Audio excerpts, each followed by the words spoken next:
Welcome to another week of how to use the Enneagram. This week, we're going to dig deep into the Enneagram Type 8 and how it shows up under stress.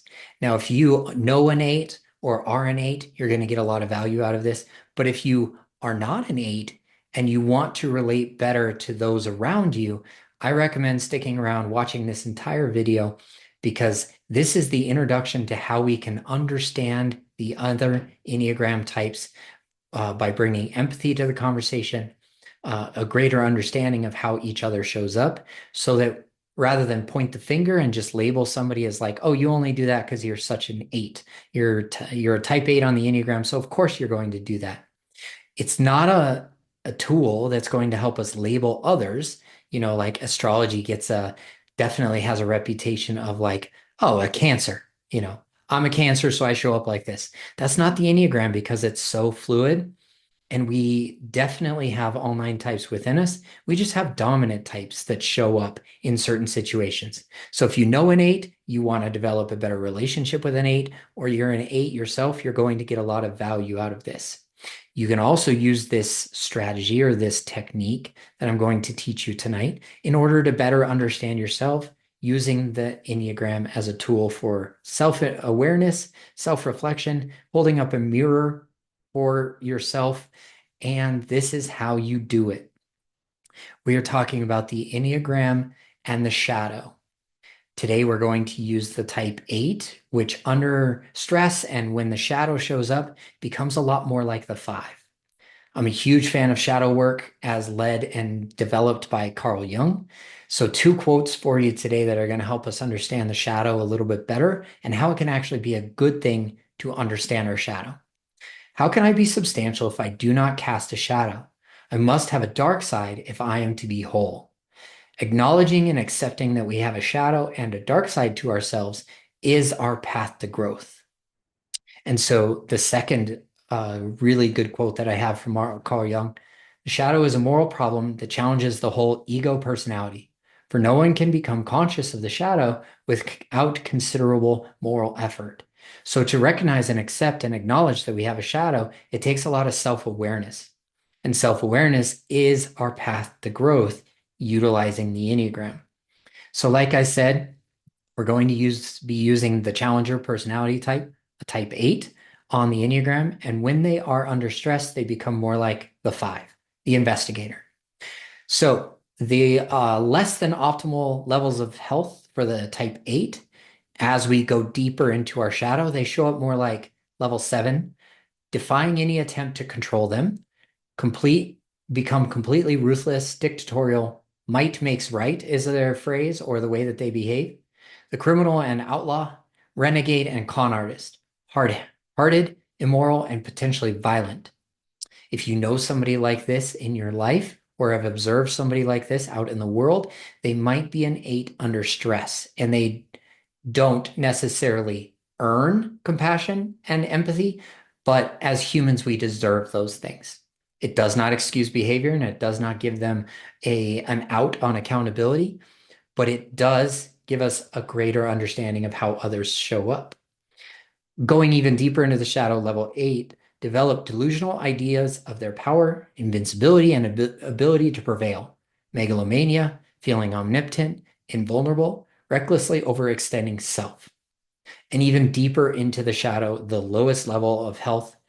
If they get in danger, they may brutally destroy everything that has not conformed to their will rather than surrender to anyone else. Know anyone that resembles that right now? I might. Vengeful, barbaric, murderous, sociopathic tendencies generally corresponds to the antisocial personality disorder. So, how an Enneagram type shows up at their worst, they may be loud, vengeful, excessive, controlling, rebellious, insensitive, domineering, self-centered, and skeptical. That's where that trust and betrayal shows up, is skeptical of others and their intentions for us. When the Enneagram 8 is under stress, they become more like a 5. So those signs of stress, overconsumption of news articles and social media, you feel stuck in your head and a sense of brain fog, compassion seems impossible, and you feel like you need to be more controlling of others. Working with others sounds like your worst nightmare. Physical body feels restless and stiff. So if that sounds like you right now, if it feels like you right now, definitely reach out, ask for support. This is not a time to be invulnerable. This is an opportunity to share what you're going through, be more vulnerable. And because when we share our stress, it becomes lighter. The normally bold and brave type 8 becomes withdrawn and reserved. They take less action and become focused on attaining more information that they seemingly don't need about anything, right? And I discussed that in another video that I posted here on YouTube that goes a little bit deeper into these signs of stress. That's not necessarily what we're talking about today. We're talking about these as clues or as signs for us to take action and get out of stress. So the type 8 under stress becomes more like the 5. And it will definitely be a tendency, not a fact, right? So if I use the Enneagram type description from the Enneagram Institute, I notice that the exact opposite of the 8, when the 5 becomes on their path to growth, they become more like the good side of the 8. But when the 8 goes to stress, they become the bad side of the 5.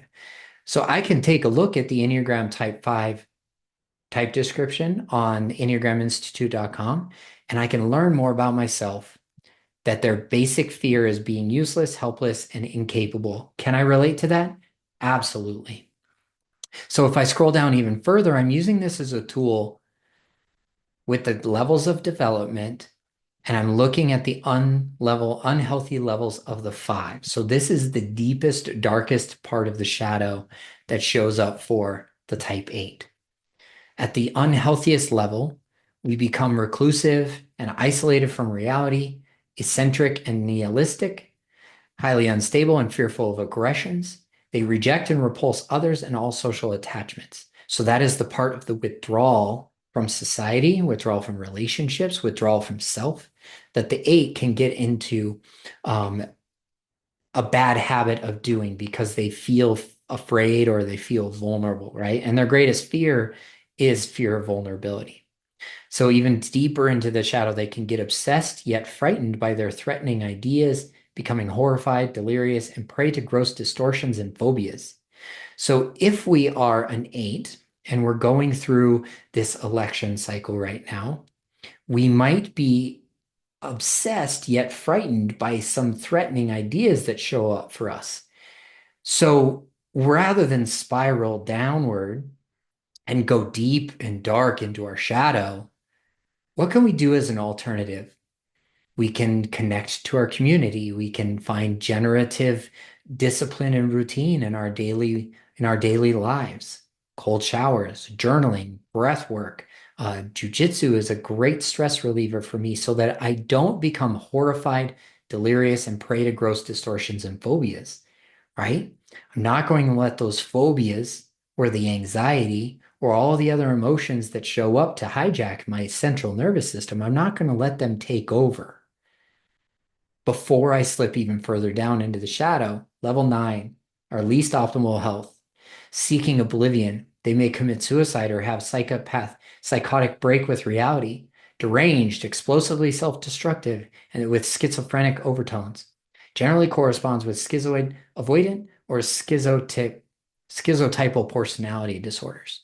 So I know that that is a very large leap from the depth of one shadow, like the level 7, 8, and 9 of the Enneagram 8, all the way into the deeper, darker shadow of the point of stress, much more like the investigator, the type 5.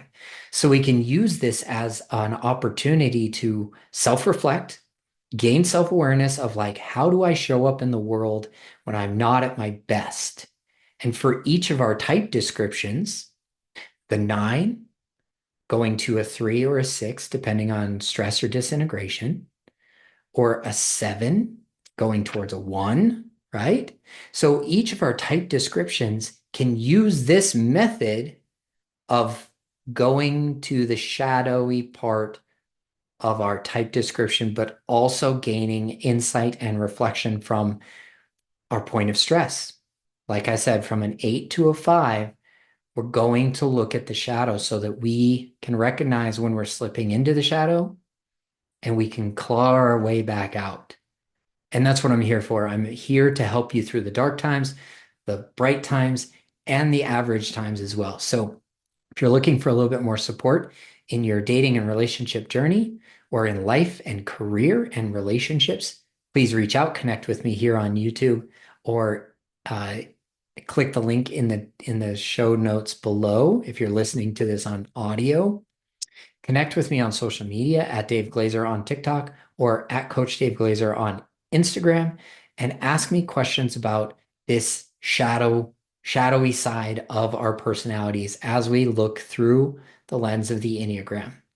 Until next time, this is Dave in Colorado wishing you health and happiness wherever you're at in the world. Talk to you soon.